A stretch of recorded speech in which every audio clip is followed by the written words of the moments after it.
ये लो 1000 रुपये।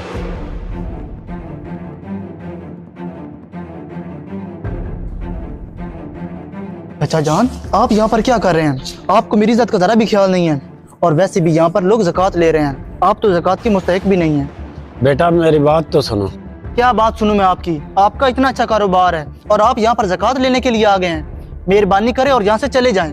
ऐसा ना हो कि मेरे दोस्त असफान को पता चल जाए। लेकिन बेटा। क्या बेटा? आप जाएं यहाँ से, बस आप जाएं। वो जान, क्या आप राशन के लिए पैसे लेकर आए हैं? नहीं बेटा, पैसे नहीं मिले। वहां पर नबील मिल गया था, उसने मुझे उधर से धक्के मारकर निकाल दिया। क्या अब रमजान के लिए कैसे राशन लेंगे?